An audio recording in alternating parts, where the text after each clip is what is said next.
In tonight's top stories, DAT announces top schools in Spelling Bee, issues calls for new sponsors as Macmillan Education exits. Prime Minister Honorable Skerrit invites regional and international help with electoral reforms. 17% reduction in electricity bill among benefits of geothermal, says Domlec Director. And St. Kitts confirms one national with Hantavirus. I am Soanna Benjamin presenting this evening's edition of EmoNews for Friday, May 8th, 2026. And speaking of Friday, every Friday in May is set aside to bring awareness to lupus. I hope you remembered to wear purple today. To all the lupus warriors, we remember and salute you. We will be back shortly with the details of the news package.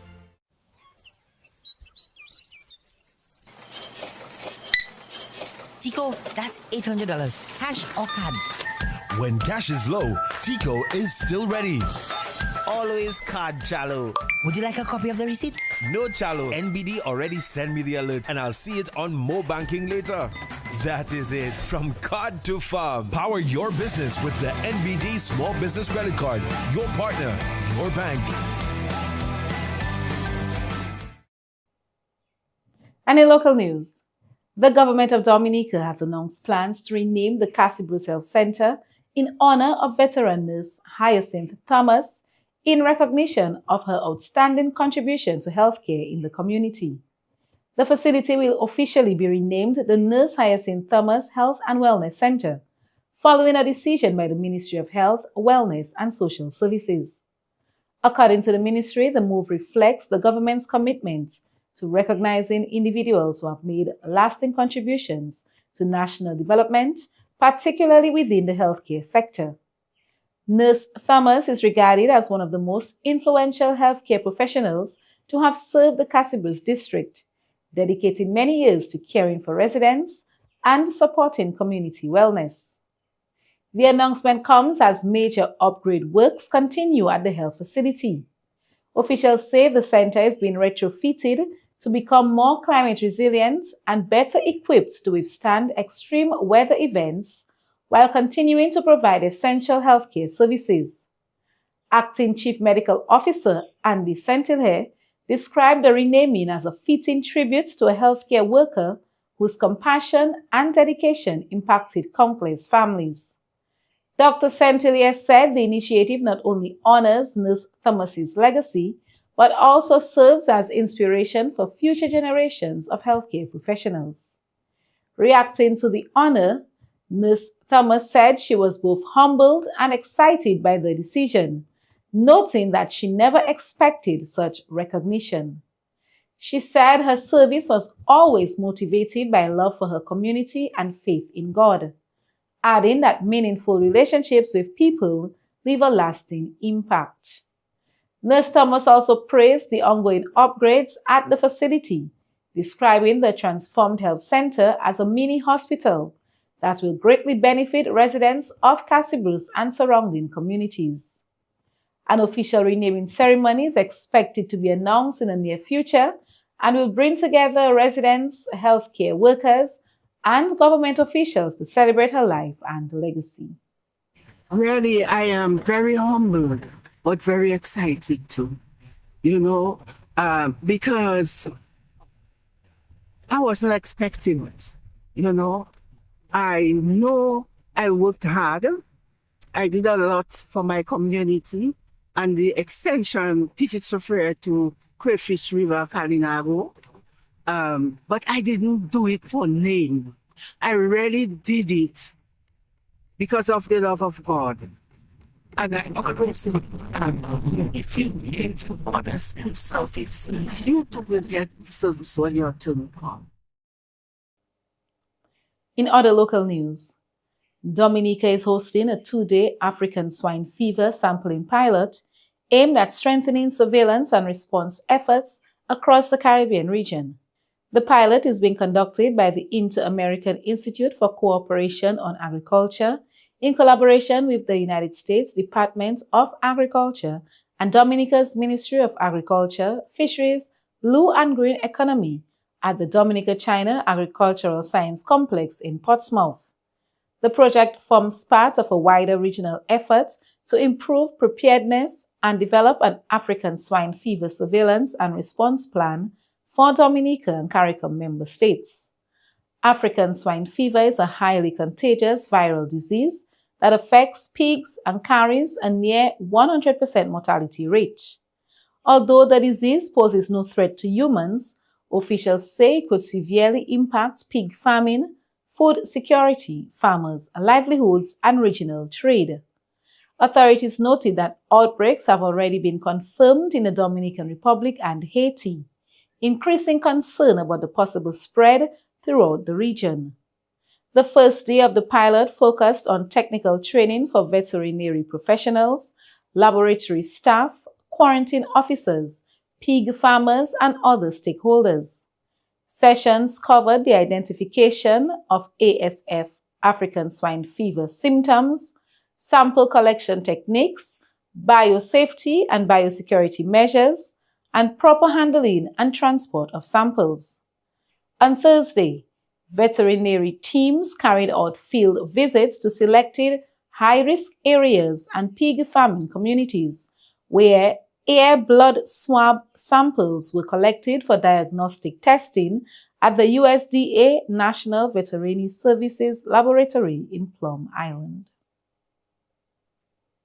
In more news from the Ministry of Agriculture, at the OECS Root Crop Symposium held at the Intercontinental Dominica Cabritz Resort and Spa in Portsmouth, featured speaker Honorable Dr. Irvin McIntyre, Minister of Finance, Economic Development, Climate Resilience and Social Security, delivered remarks on behalf of the Prime Minister of Dominica. During his address, Dr. McIntyre highlighted the critical importance of root crops to food security, livelihoods, and economic development across the Caribbean region. Have long formed part of the cultural and traditional foundation of Caribbean societies and continue to provide important opportunities for food security, income generation, agro-processing, and export development across the OECS. These crops are not only central to our traditional diets and agricultural heritage, but they also offer significant potential as climate-resilient commodities capable of supporting regional efforts towards greater food sovereignty and economic diversification. The OECS Food and Agriculture Systems Transformation Strategy recognizes the importance of these issues and provides a framework for strengthening food systems, improving climate resilience, and promoting agricultural innovation throughout the region.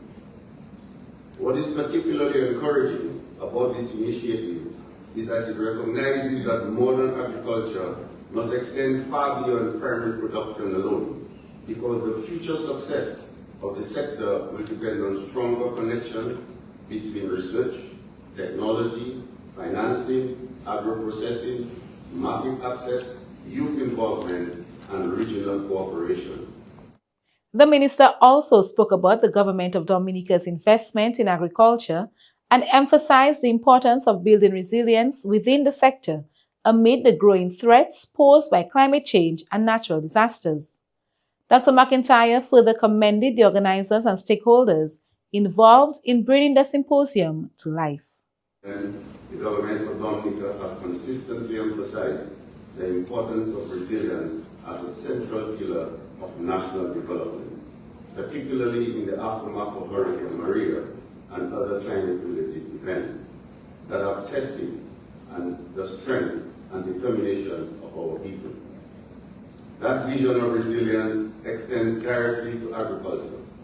because no country can truly claim resilience while remaining heavily dependent on imported foods and vulnerable supply chains. Strengthening local and regional food production therefore represents not only economic priority, but also a matter of national and regional security. This is why collaboration among OECS members and regional institutions remain so important. Since many of the challenges facing agriculture today, including climate change, pests and diseases, market access, and rising production costs, are shared challenges that require coordinated regional responses. The presence of organizations such as CADI, FAO, ICA, CIRAD, University of the West Indies, and other development partners at this symposium demonstrates the collective commitment that exists to advancing agricultural transformation across the region, and I wish to commend all those who contributed to organizing this important initiative. The Dominica Seafocal Alumni Association, DSAA, today hosted its Social Impact Grant Beneficiary Handover Ceremony and the Dominica State College Annual Financial Scholarship Awards. Several students received scholarships to support their studies across various faculties at the Dominica State College, while community organizations and Squanari Tourism Association and Lifeline Ministries received social impact grants for local development initiatives.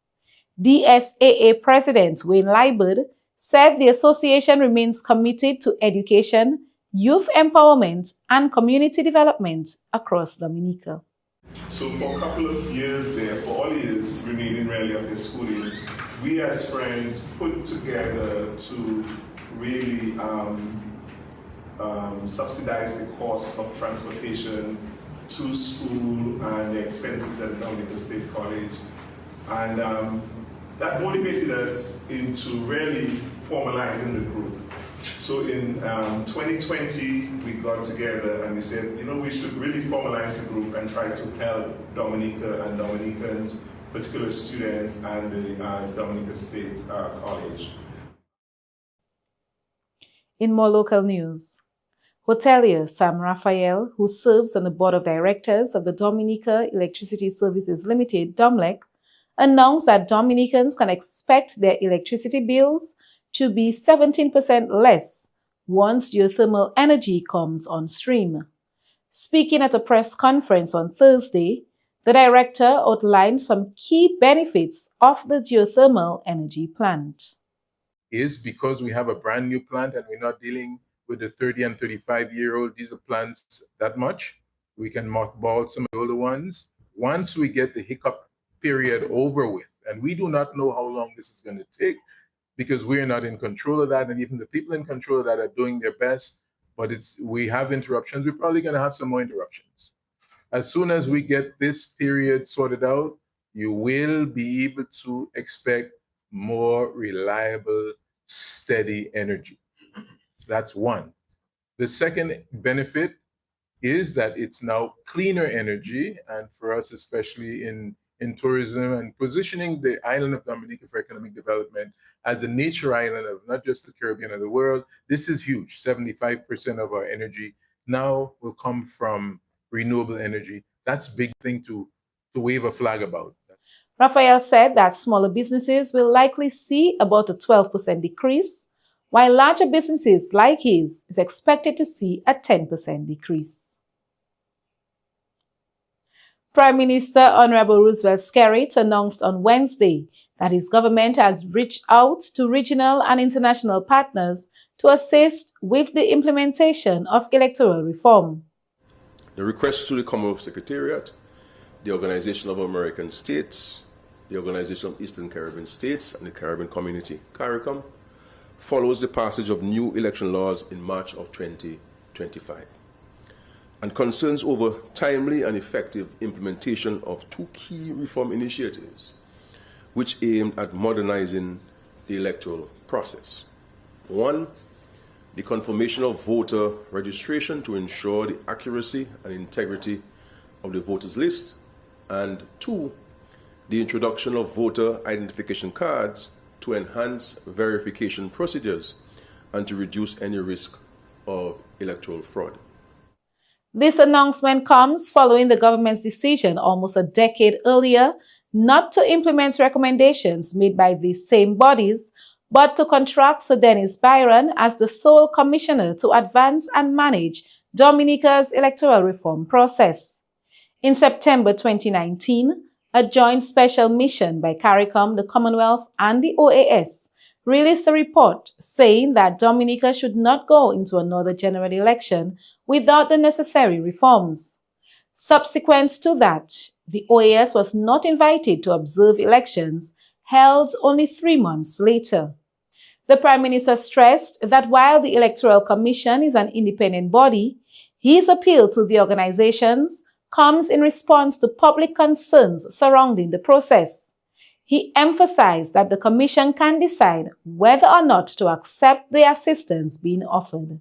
And in more news coming out of the Prime Minister's press conference, discussions surrounding the use of Marigot as an official port of entry began on Wednesday. The Prime Minister announced that he will be meeting with stakeholders to discuss the feasibility of the proposal.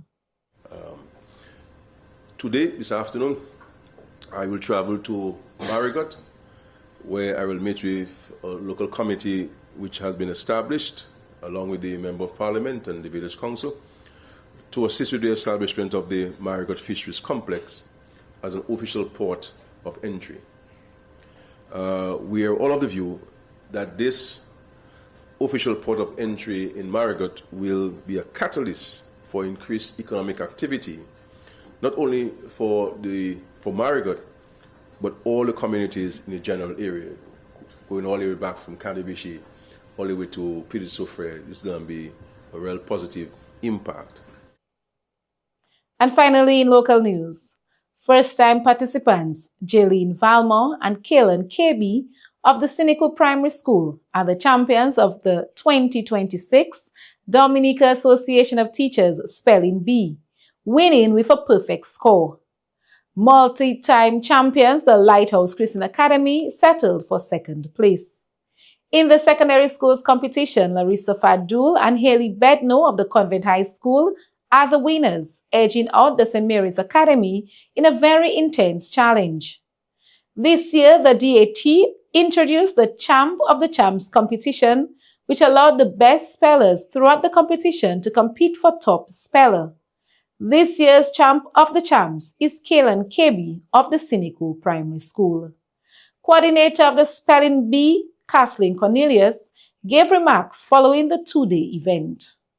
The Dominica Association of Teachers held its annual Spelling Bee on the 6th and 7th of May.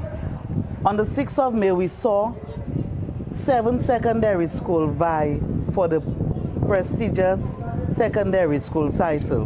They were the CHS, the SMA, the Dominica Grammar School, the Dominica Community High School, the Wesley High School, the St. Martin Secondary School, and the ITSS. We thank the many parents who assisted in the preparation of the students, and we are thankful to the teachers who provided the necessary coaching to prepare the students for this competition. Cornelius also issued a call for sponsors to come on board, as longtime sponsor Macmillan Education, through Jay's Bookstore, will no longer sponsor the event.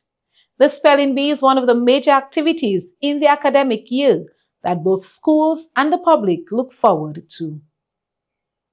And that's it for local news. Stay tuned. Regional news coming up.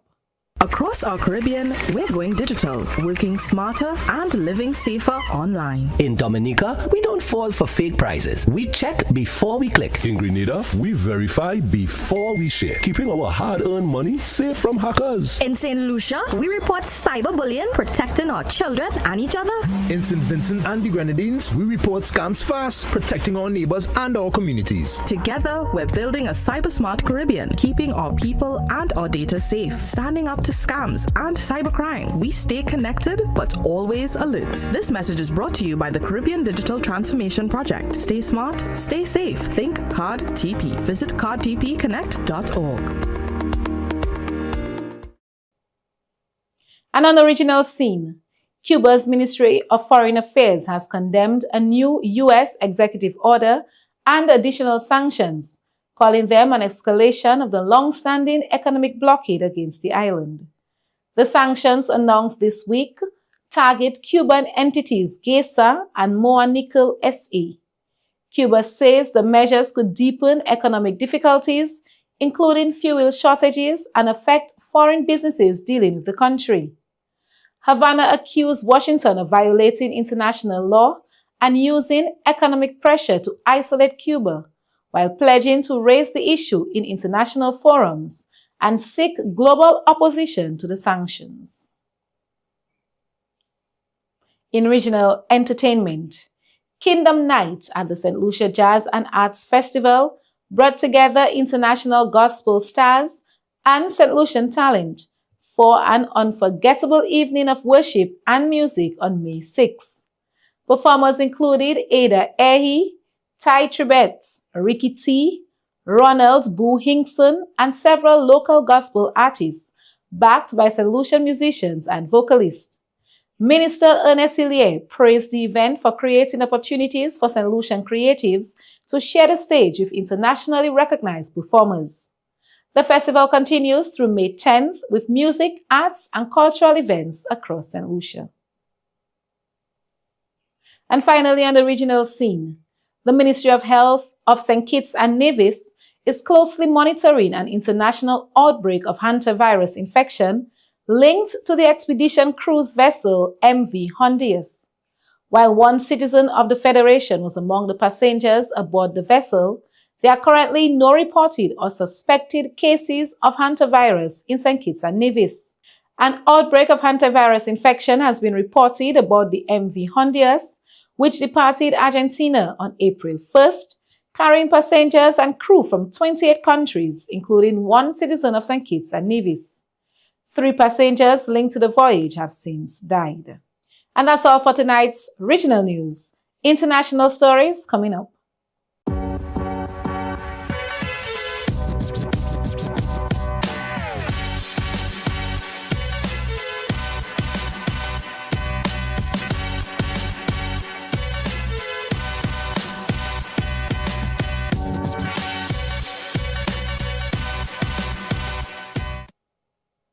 And internationally, Iran says its Revolutionary Guard seized an oil tanker in the Gulf of Oman during what it called a special operation.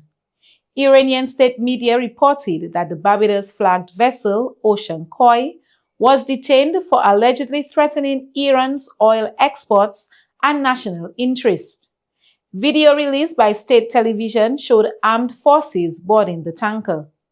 The incident adds to growing tensions around the Strait of Hormuz, a key global oil shipping route. Iran also announced plans for a new maritime system requiring ships to coordinate with Iranian authorities before transiting the strait. Stay tuned for sports coming up next. New game in town. Get ready to match 5 and you can win 10K. Let's go. Play with just $2. Match 5 numbers from 1 to 29 to win. Draws every Wednesday and Saturday at 9 p.m. It's easy, fun, and local. Match 5, your local jackpot game. Dominican National Lottery.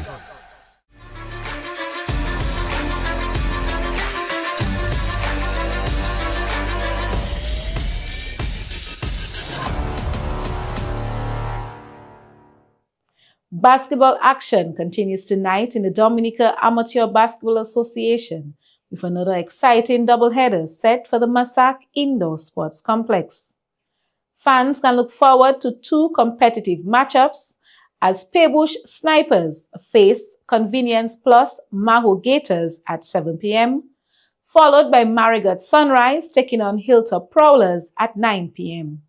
The games come on the heels of an exciting Thursday night of action where Dr. Daru PSC Falcons 1 defeated Happy 767 Dominators 87-79 in the Premier Division. In the first division, West Coast Ballers secured a convincing 72-55 victory over Detroit's Blazers 2. Organizers encourage basketball fans to come out and support the teams as the DABA season continues. In more basketball news, the Dominica Amateur Basketball Association, DABA, has launched a 2-day referee clinic aimed at improving the standard of basketball officiating on island. The training brings together local referees and aspiring officials for sessions on rules interpretation, game management, positioning, communication, and professional officiating standards. Participants will take part in classroom instruction, practical demonstrations, and video analysis as the DABA continues its efforts to strengthen basketball development and improve the quality of officiating on island. And finally, in tonight's sports package, Jolly's Pharmacy and Harlem United Football Club have officially renewed their partnership, continuing their shared commitments to community development, health, and sporting excellence. The renewed agreement strengthens the long-standing relationship between both organizations as they continue supporting youth development, wellness, and football growth within the community. That's it for sports news. Stay tuned for the weather reports coming up next.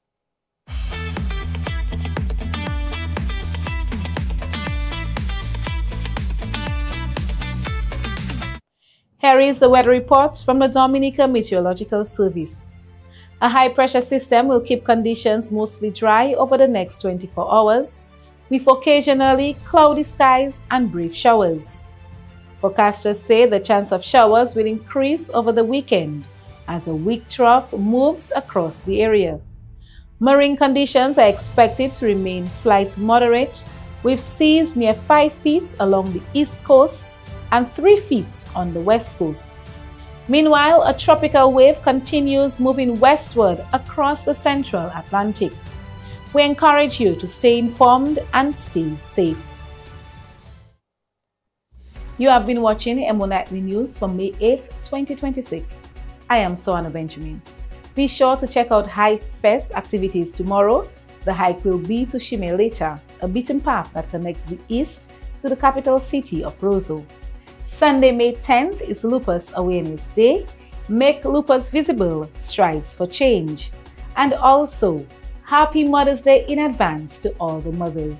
May you enjoy your Sunday. Until next time, good night.